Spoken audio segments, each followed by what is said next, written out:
Kyle Morrison stood in his corner office, 42 floors above downtown Seattle, watching his friends dare him to do something he knew would destroy him. He had never gone a single day without money, not since his father handed him the family manufacturing company at 26. And now, at 31, he commanded an empire worth $300 million producing high-end athletic equipment. 1 week, his college roommate Derek said, grinning like this was the funniest thing he had ever thought of. 7 days without your credit cards, without your bank accounts, without calling mommy and daddy for help. Just you and the streets. Kyle looked at the other men gathered in his office, executives from various Seattle companies who met monthly for drinks and what they called networking. Really, it was just rich men trying to prove who had the biggest ego. "That's insane," Kyle said, but even as he spoke, he felt the competitive fire in his chest. He had never backed down from a challenge.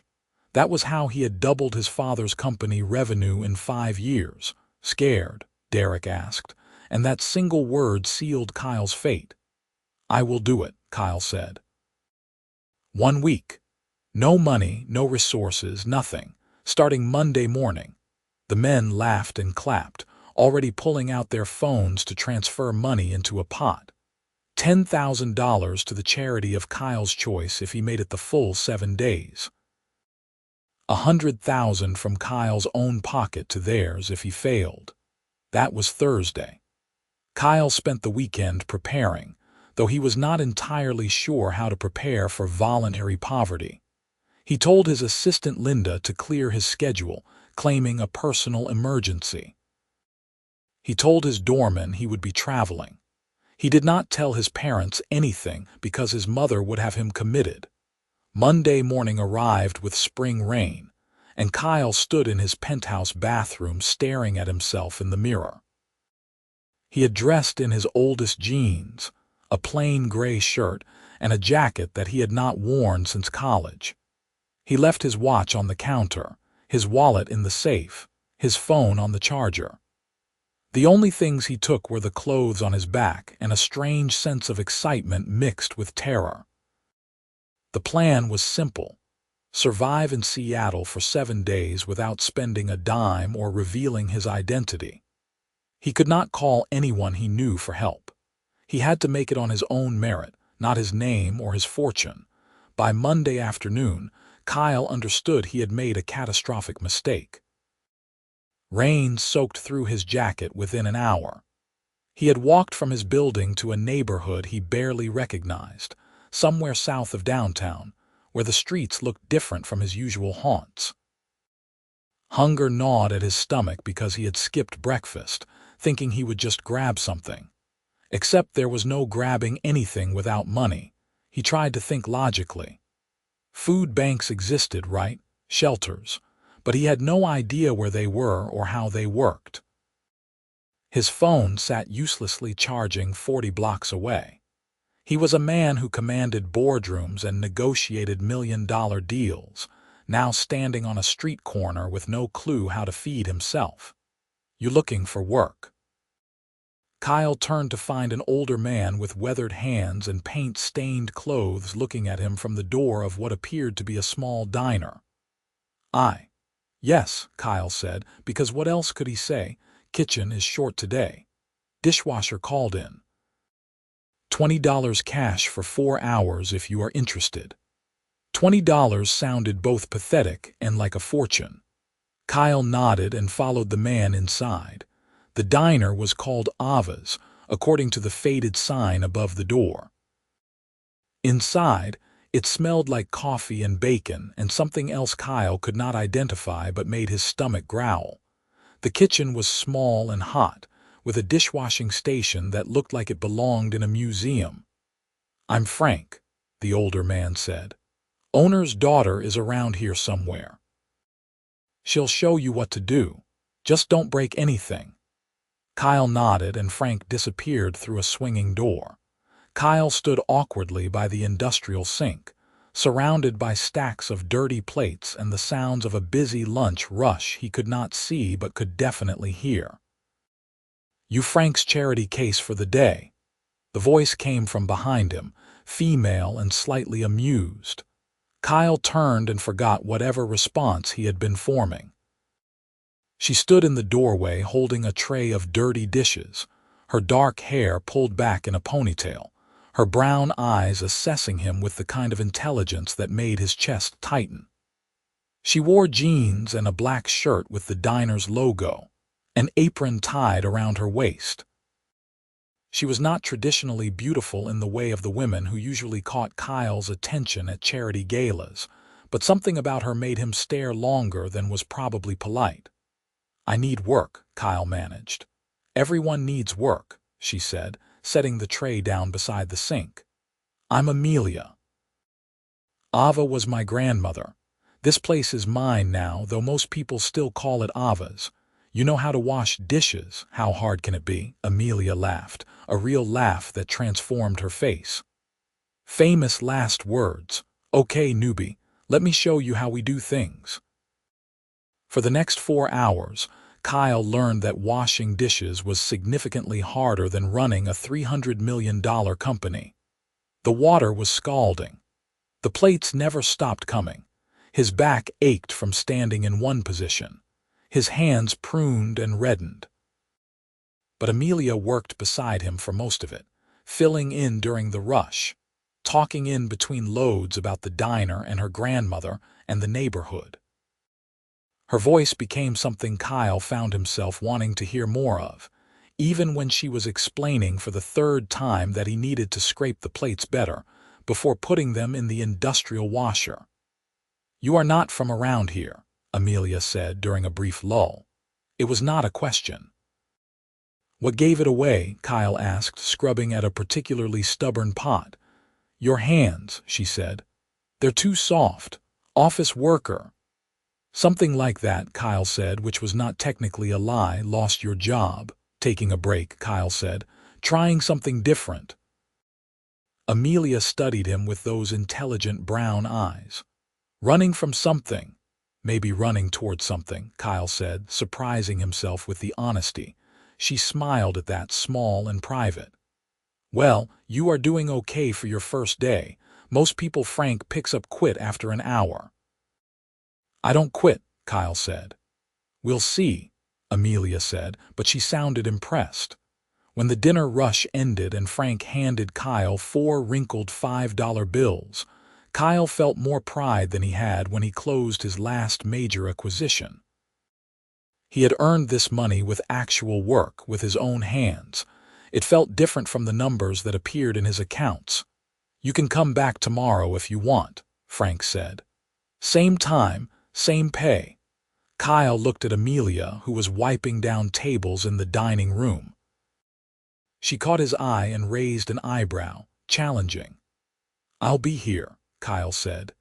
That night Kyle learned that $20 did not go far. He bought a sandwich and a bottle of water from a convenience store, spending $7. He tried to find a shelter, but everything nearby was full, so he ended up in a park under an overhang, using his jacket as a blanket. The ground was hard. The night was cold. He did not sleep much. By Tuesday morning, Kyle had a new appreciation for every person he had ever passed on the street without a second glance. His body ached. He was hungrier than he could remember being.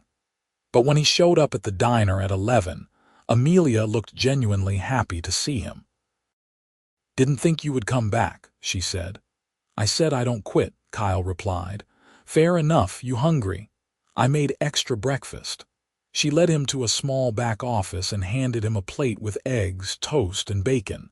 Kyle wanted to cry at the gesture. Instead, he ate while she did paperwork, comfortable silence stretching between them. "So what's your story?" Amelia asked after a while. "And don't give me that taking a break line. Nobody washes dishes for $20 a day because they are taking a break." Kyle considered his words carefully. "I wanted to prove something to myself, that I could make it without the things I usually rely on." "What do you usually rely on?" "Money, mostly," Kyle said honestly. "I spent my whole life with it, Wanted to know who I would be without it. Amelia nodded slowly. That's either really profound or really stupid. Probably both, Kyle admitted. She laughed again, and Kyle decided he would wash dishes for free if it meant hearing that sound. The days developed a rhythm. Kyle worked at the diner from 11 to 3, then again from 5 to 9, earning $40 a day. Amelia let him eat one meal free, refusing payment despite Kyle's protests. Frank pretended not to notice.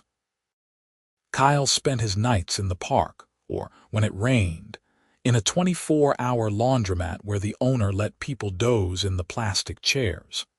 He learned things he had never known despite living in Seattle his entire life. He learned which convenience stores threw out good food at the end of the night and which ones locked their dumpsters. He learned where to get clean water and where the public library was for its bathrooms. He learned that being invisible was easy when you looked like you had nothing worth taking. But mostly, he learned about Amelia. She was 28, 3 years younger than Kyle. She had studied business administration at community college while working at her grandmother's diner, taking over when Ava passed 2 years ago. She worked 70-hour weeks keeping the place running, refusing to sell even though developers called monthly offering money for the property. The diner was her grandmother's legacy, and Amelia protected it fiercely. "Don't you want more?" Kyle asked on Thursday, during their lunch break in the back office. 3 days had passed, and Kyle found himself thinking about Amelia more than he thought about his company, his challenge, or anything else. "More what?" Amelia asked, eating the soup she had made for the day's special. "I don't know, more life. You are here all the time." "This is my life," Amelia said simply. "The diner, the people who come here, the neighborhood, it matters." "But what about traveling, or doing something just for yourself?" Amelia smiled. "When is the last time you did something just for yourself?" Kyle opened his mouth and closed it. Every vacation was networked. Every hobby had business implications. Even his friendships were strategic. "Point taken," he said. "We all make choices," Amelia said. "Mine make me happy. Do yours." Kyle did not answer because he did not know any more. That afternoon, during the dinner prep, 3 men came into the diner. Kyle was in the kitchen but heard the raised voices. He moved to the doorway and saw Amelia standing behind the counter, her face calm but her hands clenched. "I told you last month," one of the men said, wearing an expensive suit that Kyle recognized as the same brand he owned. "Miss Martinez offered a fair price, more than fair." "And I told you last month that the diner is not for sale," Amelia said. "Be reasonable. This whole block is being redeveloped. You can't stop progress." "I can stop you from harassing me in my own restaurant," Amelia said. "Please leave." The man's face hardened. "You are making a mistake. That's my choice to make." Kyle moved forward before thinking, stepping into the dining room. "The lady asked you to leave." The man looked at Kyle, taking in his dishwashing apron and worn clothes, dismissing him instantly. "This doesn't concern you." "It concerns me," Kyle said, standing his ground. Something in his voice must have held authority because the man paused. "Fine," the man finally said. "But Miss Martinez doesn't like waiting. Remember that." He and his companions left. Amelia let out a long breath. "Thanks, but you didn't have to do that. They are just annoying, not dangerous." "Who is Miss Martinez?" "Developer. Bought most of the block already. Wants the diner for some luxury condo project."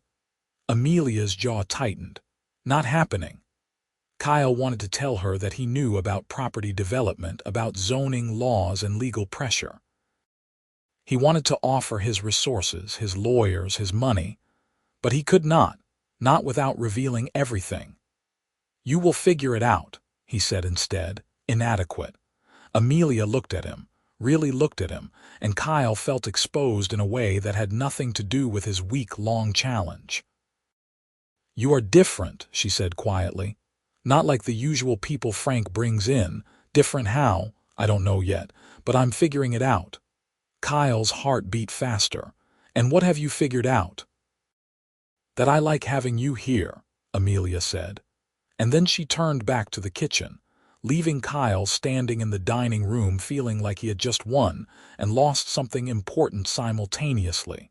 Friday arrived with unexpected sunshine. Kyle had made it 5 days. 2 more and he would win the dare, prove whatever point he was trying to prove.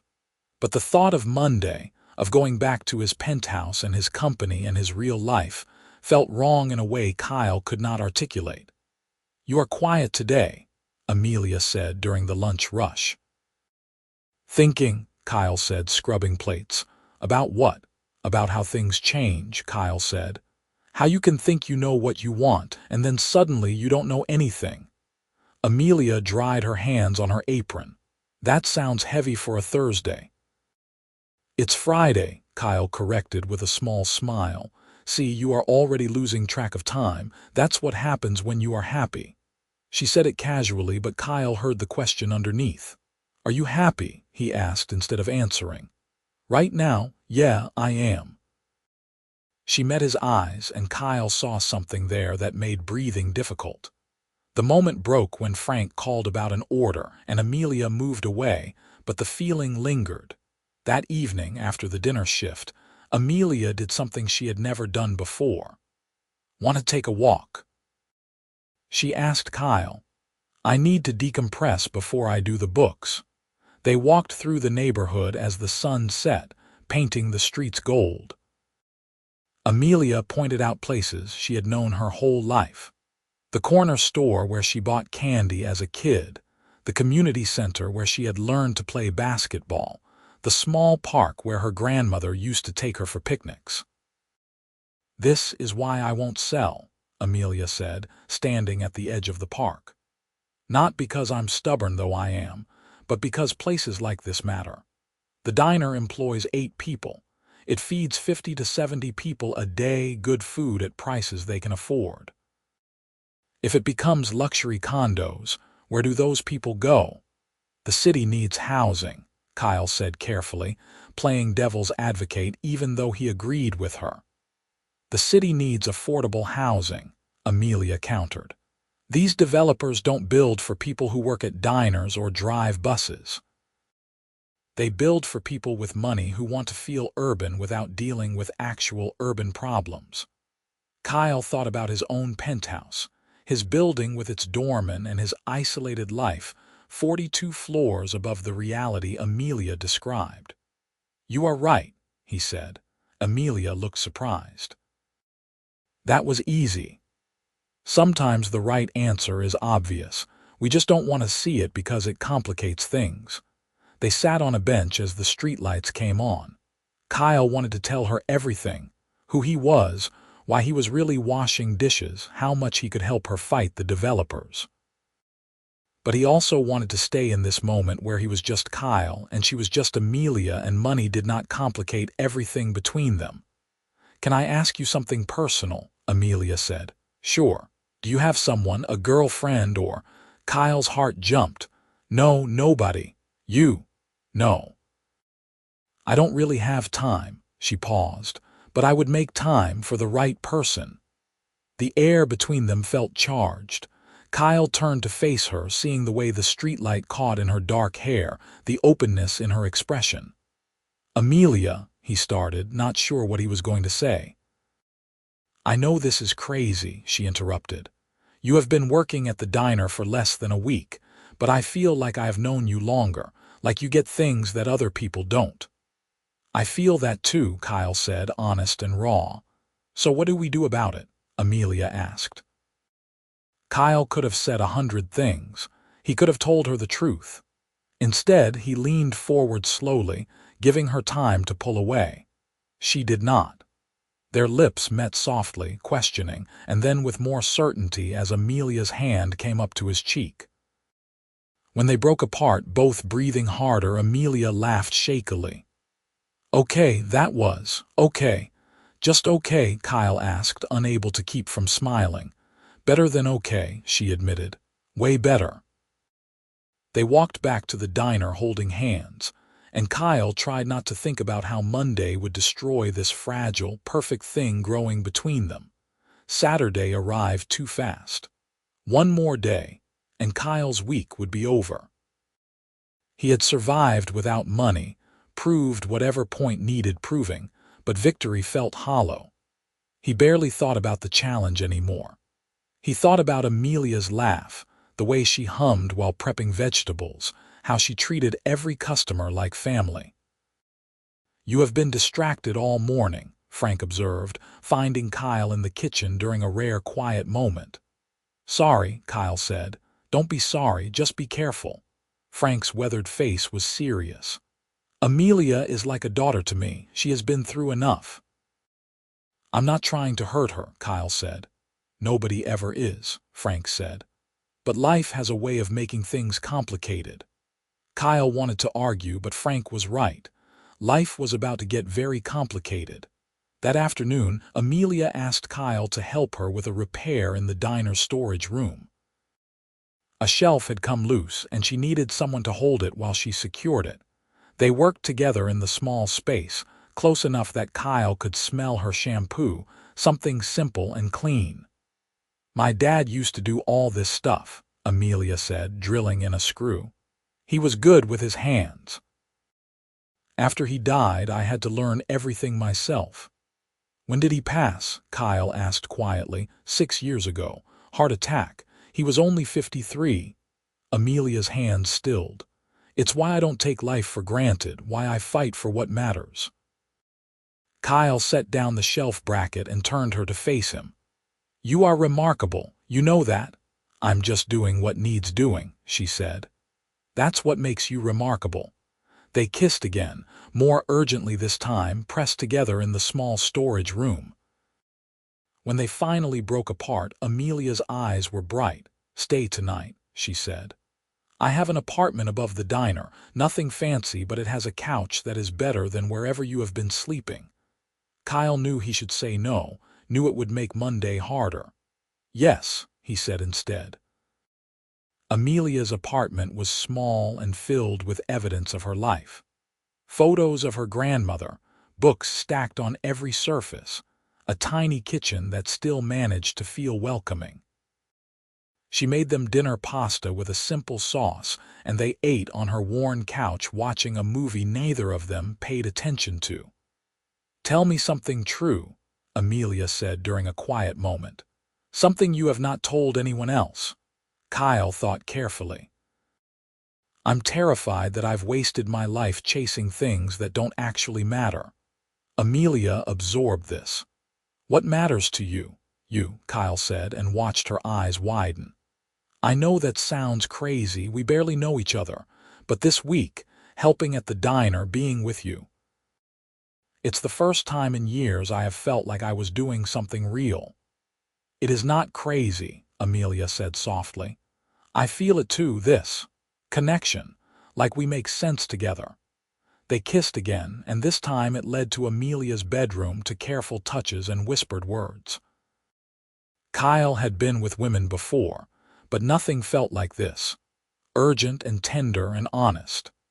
Afterward, holding Amelia as she fell asleep against his chest, Kyle knew he had fallen completely in love with her, which made what he had to do on Monday absolutely devastating. Sunday morning, Kyle woke to find Amelia already up making coffee in her small kitchen. She wore an oversized shirt and smiled when she saw him. Morning, she said. Coffee, please, Kyle said, joining her. They spent the morning together in the apartment, talking about everything and nothing. Amelia told him about her dreams for the diner, how she wanted to expand the community outreach, maybe offer cooking classes for kids in the neighborhood. Kyle listened and encouraged, careful not to offer the kind of business advice that would reveal his background.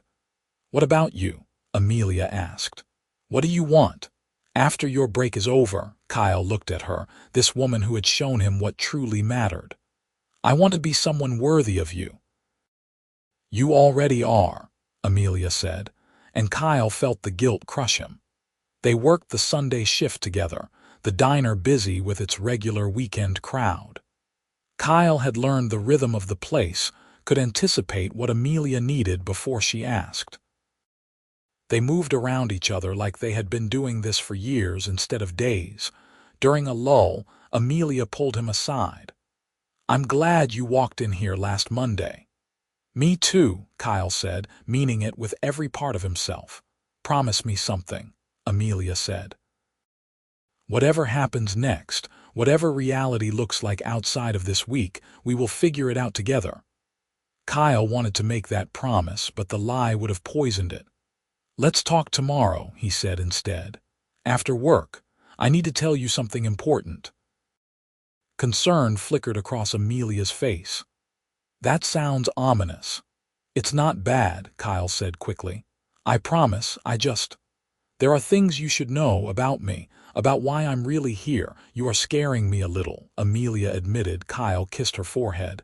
Don't be scared. Just trust me until tomorrow. Can you do that?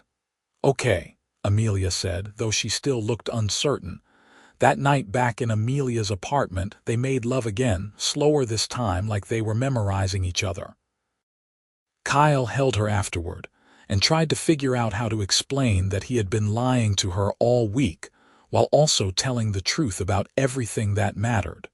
Monday morning arrived with rain. Kyle's week was officially over.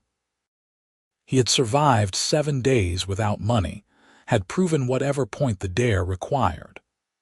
But standing in Amelia's kitchen drinking coffee, watching her get ready for work, Kyle would have traded every dollar of his fortune to stay in this simple moment forever. You are being weird, Amelia said, catching his expression. Just thinking, Kyle said, about your big revelation later, about how perfect this week has been. Amelia smiled. It has been, hasn't it? Even though you showed up not knowing how to wash a single dish properly. I learned, Kyle protested. You did, Amelia agreed, coming over to kiss him. You learned a lot of things. They walked to the diner together through the rain. Kyle's mind raced with how to tell her the truth without destroying everything.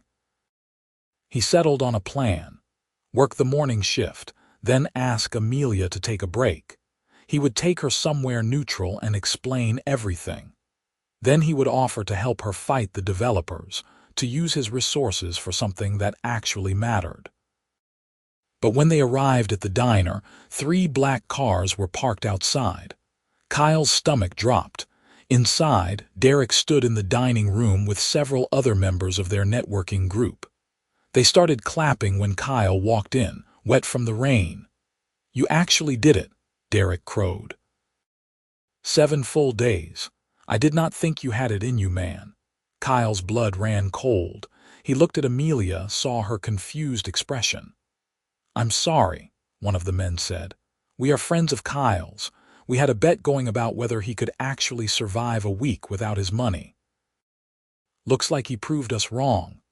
Kyle, Amelia said, her voice careful. The Kyle Morrison, Derek said proudly. CEO of Morrison Athletic Manufacturing, worth over $300 million. And he spent a week washing dishes for $20 a day. That's commitment to a dare. The color drained from Amelia's face. What? Amelia, Kyle started, moving toward her. She stepped back. You are a CEO. You have been lying to me all week. I did not lie about anything that mattered, Kyle said desperately. You lied about everything. Amelia's voice broke. I told you things. I let you. She stopped, looking at Derek and the others watching with interest. Everyone out, now. Come on, we just wanted to congratulate Kyle, Derek protested. Get out, Amelia shouted, and the force of it sent the men scrambling. Derek looked at Kyle apologetically, but Kyle just shook his head. This was his fault, not Derek's. When they were alone, Amelia turned on him. Explain. Now. Kyle took a breath. They dared me last week to live without money for 7 days. I accepted because I'm an idiot who cannot back down from a challenge. but everything between us, everything I said, everything I felt that was real. Was it? Or was the poor girl falling for the rich guy just an amusing side effect of your bet? It was not like that, Kyle said fiercely. Then what was it like?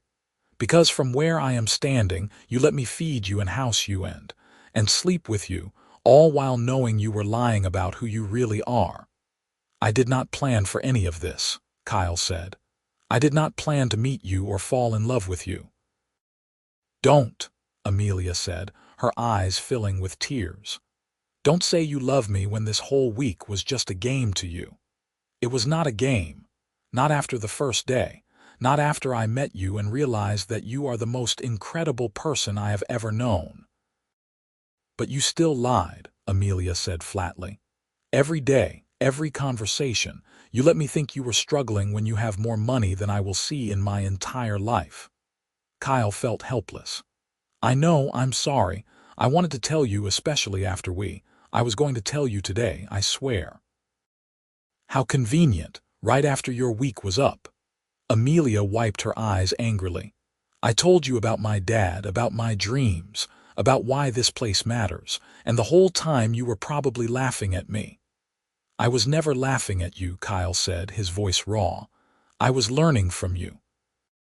You showed me what it means to care about something bigger than yourself.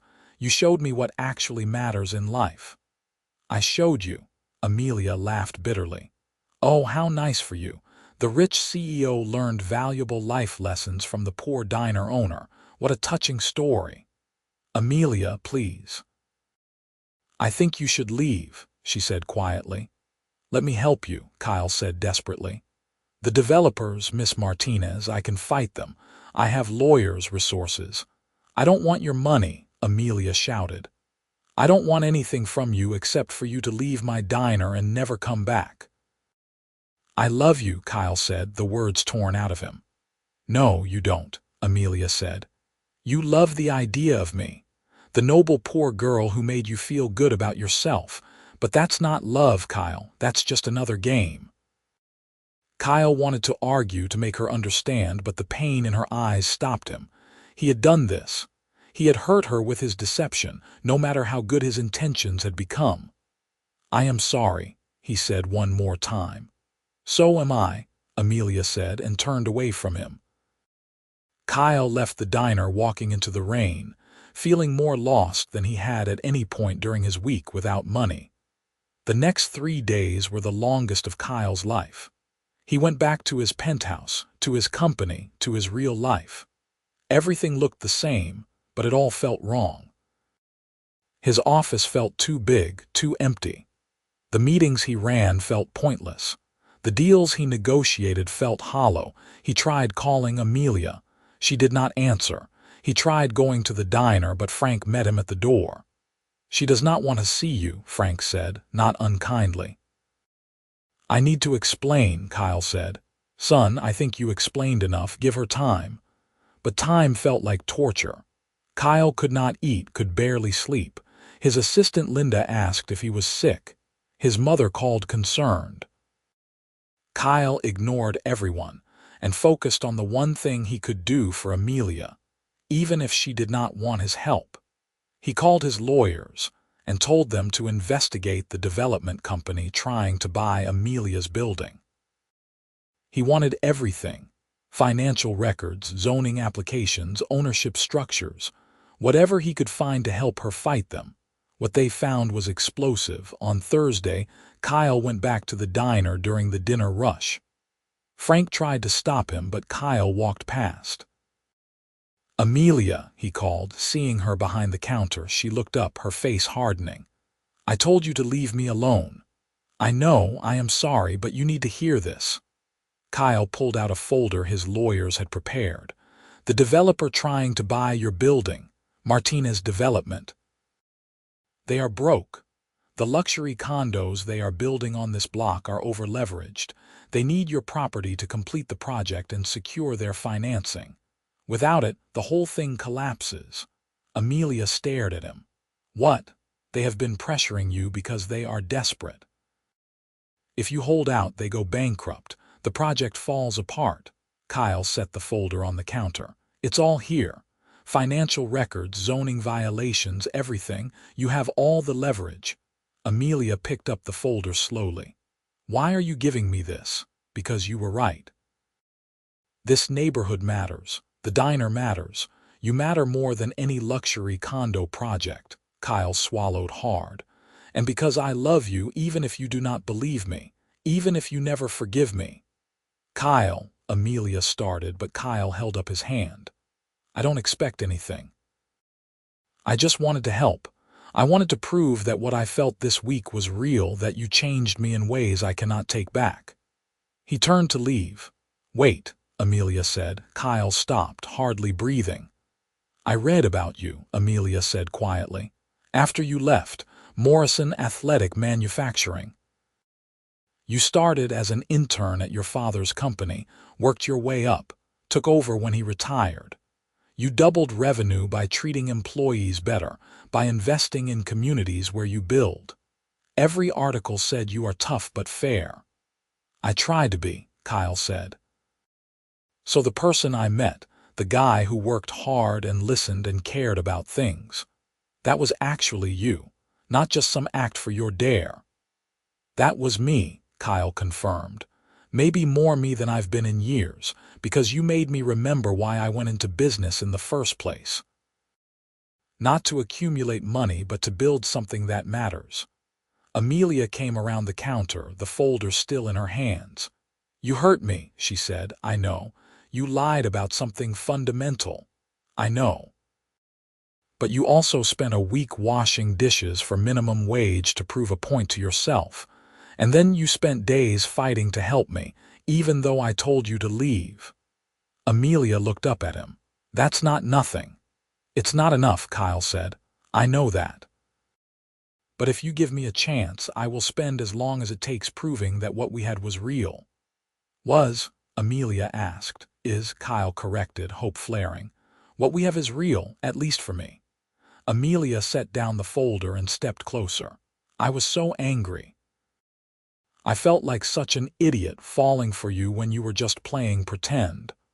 I was never pretending about my feelings, Kyle said. That was the only thing I could not fake. I missed you, Amelia admitted, these past few days. I would turn to say something to you and remember you were not there. It made me even angrier. I missed you too, every second. Amelia reached up and touched his face, the same gesture from their first kiss. If we do this, really do this, no more lies, no more games.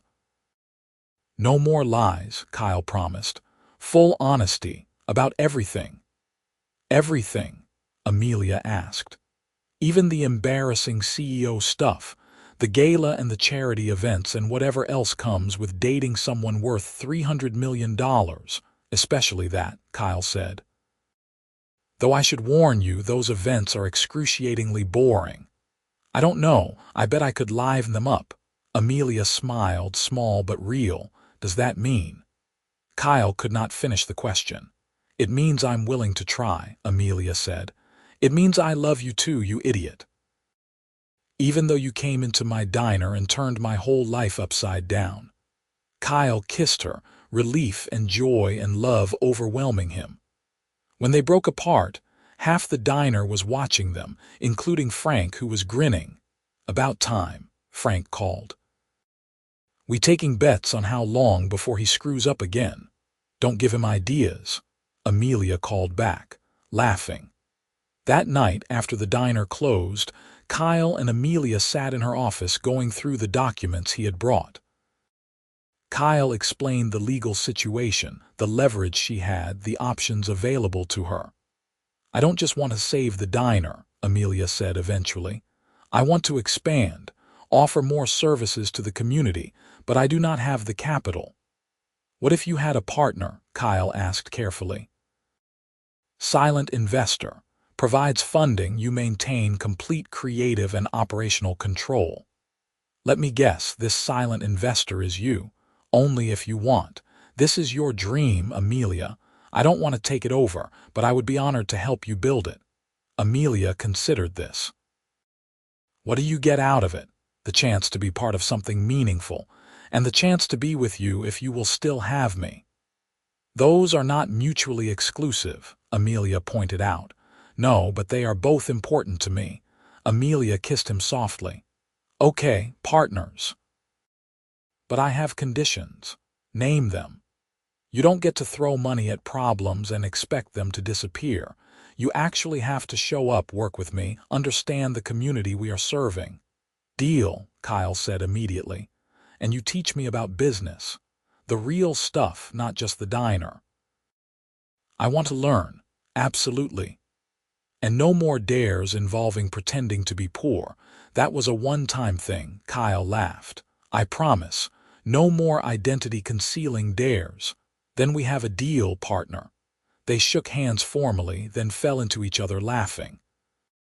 Over the next few months, Kyle kept his promises. He showed up at the diner every week, working shifts and learning the business from the ground up. He brought in his lawyers to fight Martinez's development, using the information they had uncovered to force a settlement that protected Amelia's property. The development company collapsed within 3 months, the building reverting to the original owners at a fraction of the inflated price. Kyle helped Amelia negotiate to buy the entire building, securing it for the diner's future. They renovated the unused spaces, creating a community kitchen where Amelia taught cooking classes, a study center for neighborhood kids, and a small commercial kitchen where local food entrepreneurs could start their businesses affordably. The project transformed the neighborhood. Local news covered it. Food magazines wrote articles about the innovative community model. Amelia gave interviews, always crediting her grandmother's vision and the community's support. She never mentioned Kyle's funding, though people eventually figured it out. Does it bother you? Kyle asked one night, reading an article that speculated about their relationship. The attention, a little, Amelia admitted. They were in Kyle's penthouse having dinner. She spent most nights there now, though she kept her apartment above the diner. But I understand it. People are interested in the rich CEO and the diner owner falling in love. It's a story. It's our story, Kyle corrected. And it's nobody's business but ours.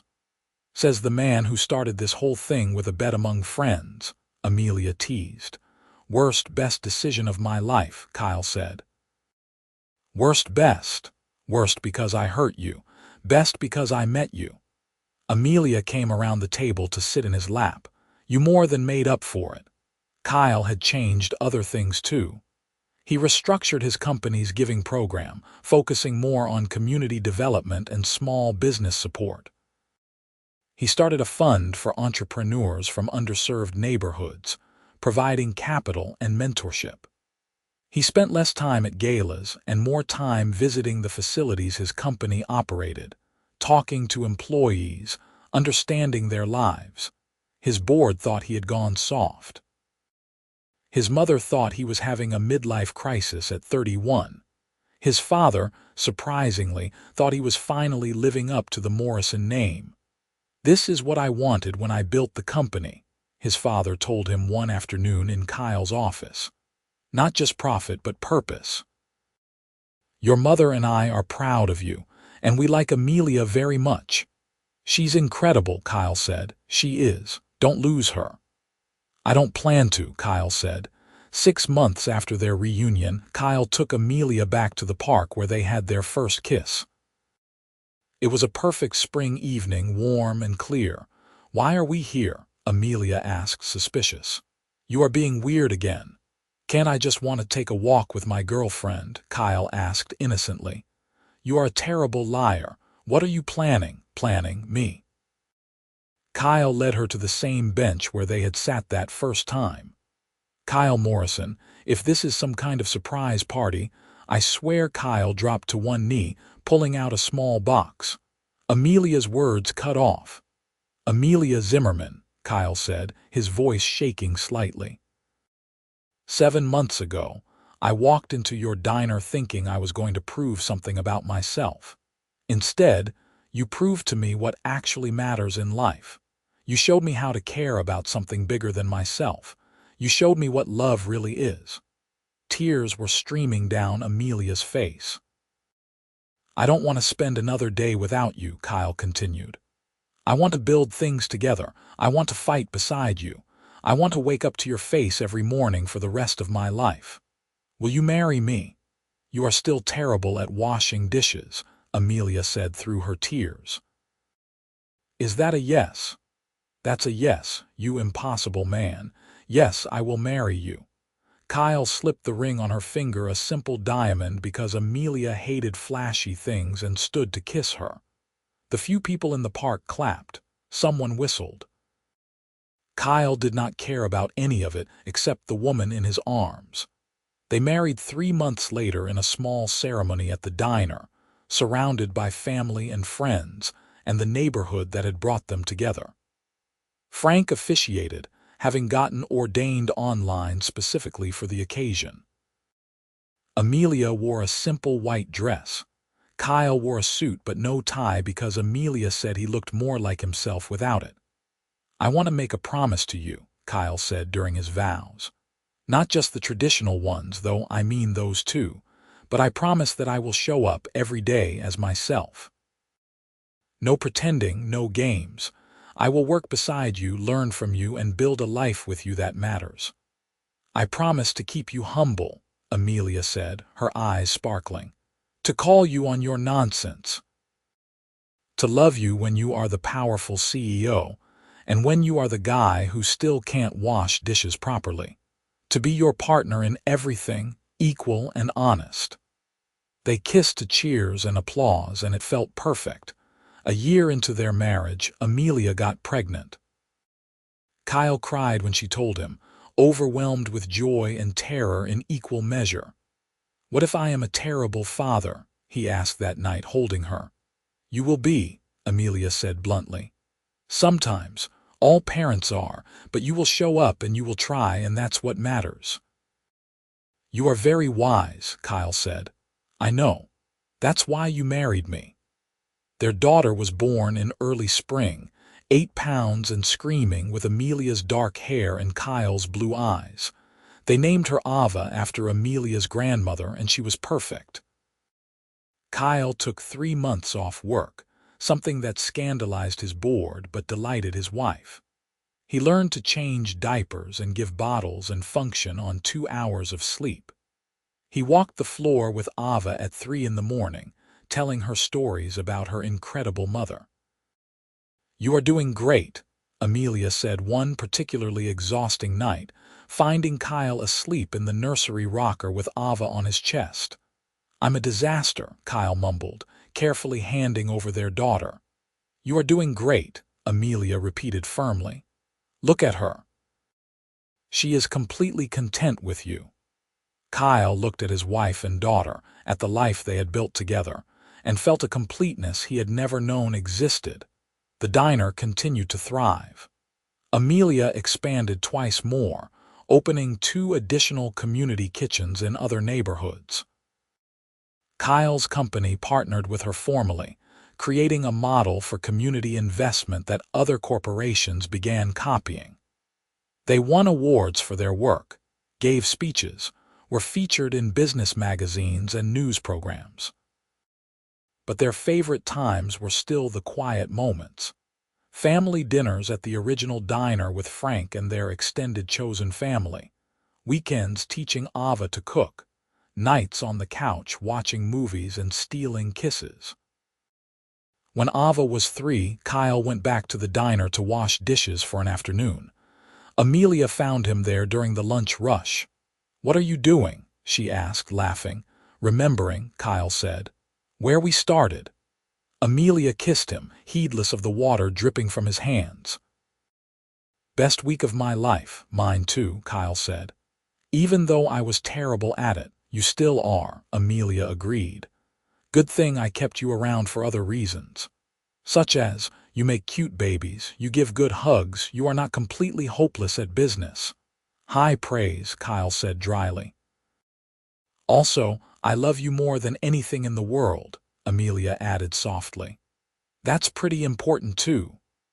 Most important, Kyle agreed, pulling her close despite his wet apron. That evening, after the dinner rush, Kyle and Amelia stood in the diner that had changed both their lives.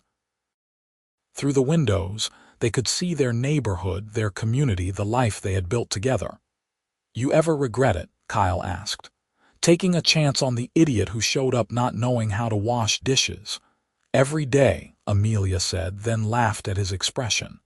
"Kidding. I regret nothing. I regret that I wasted so much of my life before I met you," Kyle said honestly, "but I'm grateful for every moment since." "Good answer," Amelia said, standing on her toes to kiss him. "I've gotten better at finding the right words," Kyle said. "You have." "Must be all that practice." They locked up the diner together, walking hand in hand through the neighborhood to their home. Ava was with Kyle's parents for the night, giving them a rare evening alone. They used it well, cooking together in their kitchen, talking about their plans and dreams, making love and falling asleep tangled together. 5 years after that first Monday when Kyle walked into Amelia's diner looking for work, they stood together at a ribbon-cutting ceremony for their 10th community kitchen. Ava, now 4, held the scissors with both parents' hands guiding hers. Reporters took photos. Community leaders gave speeches. It was everything they had worked toward. But later, back home with Ava asleep and the city lights sparkling outside their windows, the ceremony felt less important than this. Amelia's head on his shoulder, her hand in his, the steady rhythm of their breathing sinking. "I love our life," Amelia said quietly. "Me too," Kyle said. "Every complicated, messy, beautiful part of it. Even the parts where I make you wash dishes, especially those parts," Kyle said and meant it. "They remind me of who I really am." "And who's that?" "Yours," Kyle said simply. "Completely and forever yours." Amelia lifted her head to kiss him, deep and long and full of promise. "Good," she said, "because I'm keeping you." "Thank God," Kyle whispered against her lips, "because I'm never letting you go." They had started with a dare and 7 impossible days. They had built a love story that transformed both of them, created a family, changed a community, and proved that sometimes the best things in life come from the chances we take when we strip everything else away. Kyle Morrison had once been a CEO who thought he knew everything about success. Amelia Zimmerman had been a diner owner who knew what really mattered. Together, they became something neither could have been alone: partners, lovers, parents, and proof that love, when it's real and honest and brave, can change everything. And every Monday, without fail, Kyle showed up at the diner to wash dishes. Not because he had to, but because he wanted to remember. Remember where they started. Remember what changed him. Remember the woman who saw through his money to the man underneath and loved him anyway. Remember that the best dare he ever took was the one that led him home. Years continued passing in the beautiful, ordinary way of happy families. Ava grew, eventually joined by a son they named Daniel, and their house filled with noise and laughter and the controlled chaos of raising children. Kyle taught both kids to work hard and care about others. Amelia taught them to cook and to stand up for what mattered. Together, they raised children who understood both privilege and responsibility. The diner became a landmark, a Seattle institution. Food critics and tourists came to eat there, but the neighborhood people still filled the majority of seats. That balance mattered to Amelia. She never wanted to lose the community focus that made the place special. Kyle eventually stepped back from daily operations at Morrison Athletic, promoting a deserving executive to CEO while he focused on their foundation work. He still served as board chairman but spent more time with Amelia's projects, with their children, building the life he had never known he wanted until that first Monday 7 years ago. On their 7th anniversary, Kyle took Amelia back to the park again, to their bench. "This is becoming a tradition," Amelia observed. "I like traditions," Kyle said. "Especially ones involving you." They sat together as the sun set, watching the neighborhood transition from day to evening. Children played, people walked dogs. Life happened all around them, ordinary and extraordinary at once. "You remember what I said during my vows?" Kyle asked. "Something about showing up as yourself," Amelia said, leaning against his shoulder. "I promised I would show up every day as myself. No pretending, no games." Kyle turned to face her. "You made that possible. You gave me permission to be more than my money, more than my company. You saw me when I couldn't see myself." "You did the same for me," Amelia said. "I was so focused on the diner, on survival, that I forgot about living. You reminded me that it's okay to dream bigger, to want more, to take chances." "We saved each other," Kyle said. "We did," Amelia agreed. "Best partnership of my life." "Mine too," Kyle said, kissing her temple. "Think we can manage another 50 years, at least," Amelia said. "Someone has to make sure you don't screw up those dishes." Kyle laughed, the sound echoing through the park they had claimed as theirs. "I love you, Amelia Morrison." "I love you too, Kyle Morrison, even though you walked into my life lying about everything." "I wasn't lying about loving you," Kyle pointed out. "No," Amelia said softly. "You weren't. That was the truest thing about that whole impossible week." They stayed until stars appeared above the city, talking about nothing and everything, comfortable in the love they had built from a dare, from honesty discovered too late, from forgiveness and second chances and the willingness to build something real together. The story could have ended badly. Kyle could have walked away after that first week. Amelia could have never forgiven him. But they chose each other, again and again, building a love story that proved that sometimes the best things come from the hardest challenges, and that real love, honest, brave, and true, can transform everything it touches. Kyle Morrison had taken a dare to live without money for 1 week. Amelia Zimmerman had helped him survive it. And in return, she got everything that mattered: his heart, his honesty, his partnership, his love. But more than that, she got the life they built together, the family they created, the community they served, and the proof that love, when it's real, is worth more than any fortune. They walked home through their neighborhood, hand in hand, two people who had found in each other everything they didn't know they were searching for. Behind them, the diner lights glowed warm against the night. Around them, the community they had helped build thrived. Ahead of them, their children waited with homework and stories, and the delightful demands of family life. It was ordinary and perfect, and exactly what Kyle had been missing in his penthouse, 42 floors above reality. It was what Amelia had been protecting all along, this sense of home and purpose and connection. "Race you home," Amelia challenged, grinning. "You know I will win," Kyle said. "Confidence. I like it," Amelia said, and took off running. Kyle chased after her, laughing, his heart full, his life complete. They ran through their neighborhood, past the diner that started everything, toward the home they had made and the life they would continue building together. 7 days had changed everything. But it was the years that followed, the daily choice to show up honestly and love completely, that made the story complete. And somewhere in the universe, where dares and destiny intersect, the impossible week that should have been just a story became instead a foundation. A beginning. A love that would last forever, built on dishes washed in a small diner by a CEO who learned that wealth means nothing without someone to share your life with, and a woman who taught him that the best things in life cannot be bought, they can only be earned through honesty, humility, and the courage to love completely. The end.